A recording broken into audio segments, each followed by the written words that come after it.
Algo. Hoy me sorprendía, la producción decía, vamos a hablar del síndrome del bebé sacudido. Decía, ¿qué es eso? En realidad, muchos desconocemos, no sabemos de qué se trata. Muchos incluso cometemos el error, yo no soy padre, pero sí muchos padres. Soy tío, bueno, ahí está, soy tío, el que más quizás sacude a la criatura, al bebé, y bueno, puede ser que esté haciendo mal y me voy a informar sobre eso. Vamos a recibir para hablar sobre esto, y me pareció muy buena su publicación que hizo en las redes sociales, al doctor Mario Armando Barrera, que es neurocirujano infantil. Doctor, ¿cómo le va? Bienvenido. Hola, ¿cómo está? Buenas tardes. Buenas tardes. Buenas tardes a todos los que nos escuchan. Gracias por atendernos y despejarnos las dudas sobre esto. ¿Qué es el síndrome del bebé sacudido? Bueno, es una situación bastante frecuente, y bien lo decía vos en tu apertura por ahí, los papás desconocemos, a veces hacemos maniobras o tomamos a nuestros hijos jugando de alguna forma, que solemos por ahí hasta causar un daño que puede ser de gravedad, ¿no? Y esto en inglés tiene varias formas, varios nombres, pero así llevándolo al castellano, sí, el síndrome del bebé sacudido. Síndrome es un conjunto de signos y de síntomas que uno puede ver, ¿no es cierto? El signo es lo que uno puede ver en el paciente y el síntoma es lo que le cuenta. En este caso, hablando del síndrome del bebé sacudido, generalmente a veces los padres por ahí jugando, lo tiramos al aire y lo volvemos a agarrar, y el niño siempre emite una carcajada cuando no se asusta, digamos. Entonces a nosotros nos parece que es un juego bastante interesante como papá, pero recordando un poco la anatomía, el cerebrito del bebé es mucho más chico dentro de la cavidad craneana, está envuelto en una pielcita, en una bolsita de agua, que es el líquido que normalmente está bañando al cerebro, y estas bolsitas lo protegen, ¿no? Entonces cuando el cerebro se mueve, primero va el líquido, ¿sí?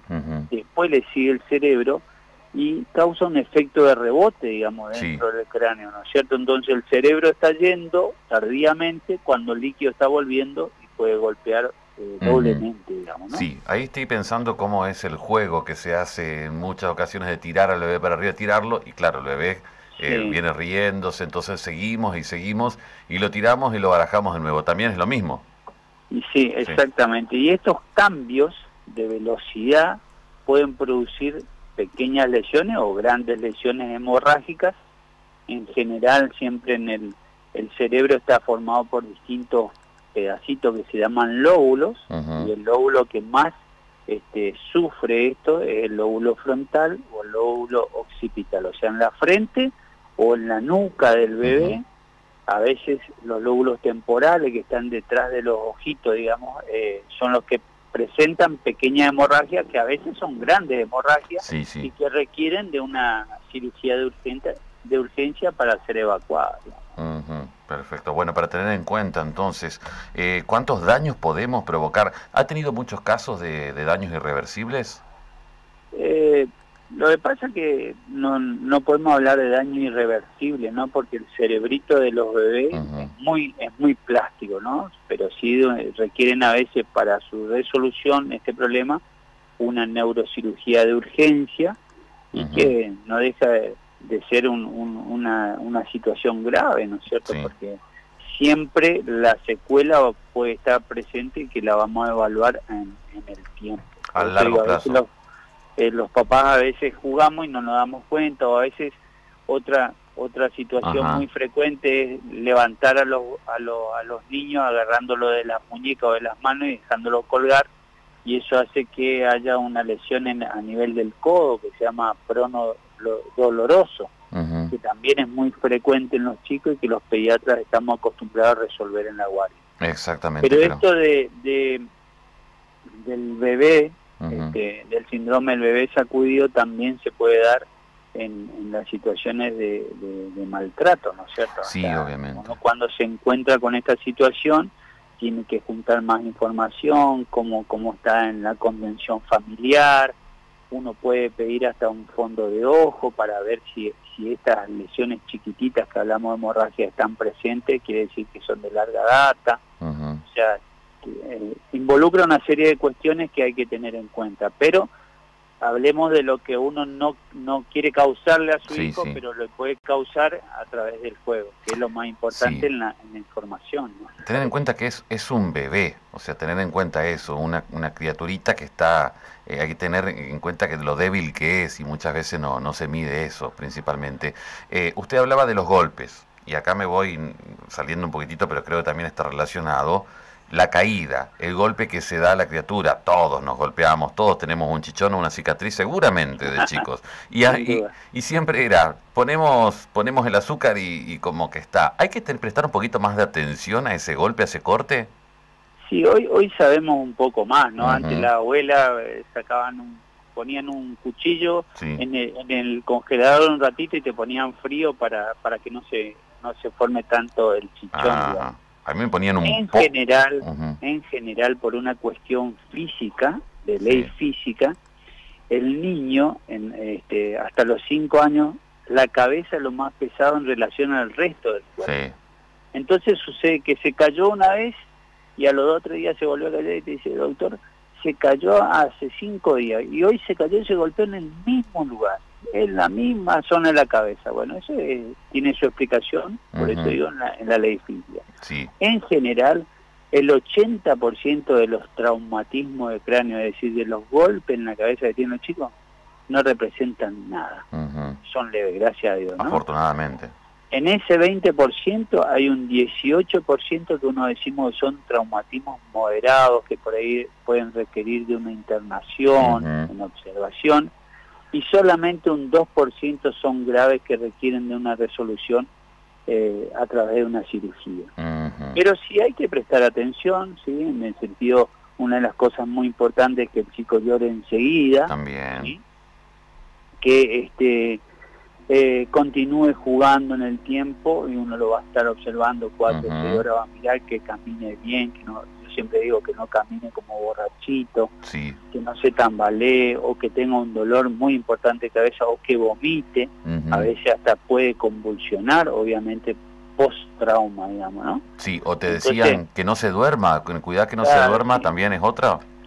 Eso es un poco más digamos, de fantasía, por así decirlo, del vulgo, de la ignorancia, porque el paciente, o en este caso el niño que sufre un traumatismo de cráneo, se va a dormir, eso significa que entra en coma.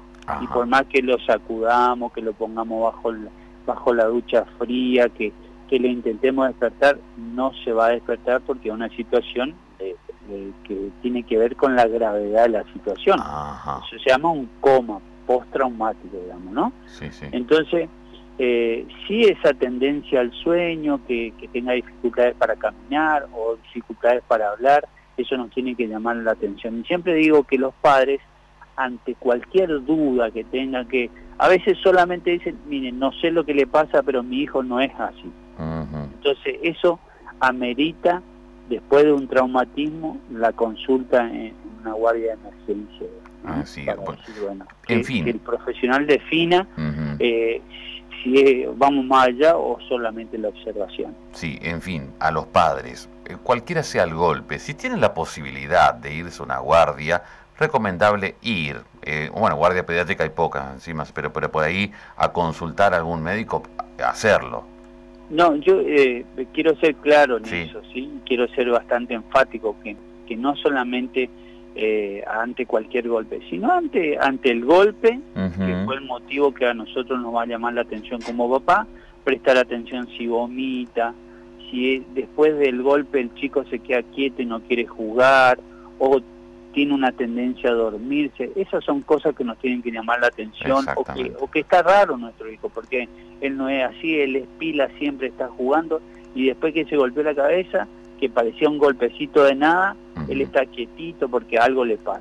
Esas son las circunstancias donde uno tiene que ir a una guardia para la consulta y ver, porque también tiene que ver, en un menor de 1 año, un traumatismo cráneo, ¿viste? A veces el bebé que se cae del bebecito o del huevito cuando bajaron del auto y se cayó y se golpeó la cabeza. En un bebé menor de 1 año es imperativo la consulta ante un traumatismo de cráneo y tiene que estar internado en observación de 4 a 6 horas porque los bebés se comportan de una manera muy rara, en menores de 1 año. A partir del año que caminan, ahí uno tiene que prestar más atención a estas cosas que charlábamos antes. Bien, doctor, muchísimas gracias y bueno, siga publicando, siga concientizando, que es importante, porque es cierto, hay cosas que por ahí no conocemos. Cuando vemos la publicación en sus redes sociales, síganlo al doctor en Instagram. Instagram tiene, ¿no? En Facebook. Sí, bueno, yo soy muy vago para el Instagram, me manejo mucho con Facebook, ¿no? Bueno, pero la verdad que agradecido que me den la oportunidad de comentar esto. Bueno, muchísimas gracias a usted, que tenga excelente cierre de jornada. Bueno, igual para ustedes. Nos vemos, gracias. Hasta luego.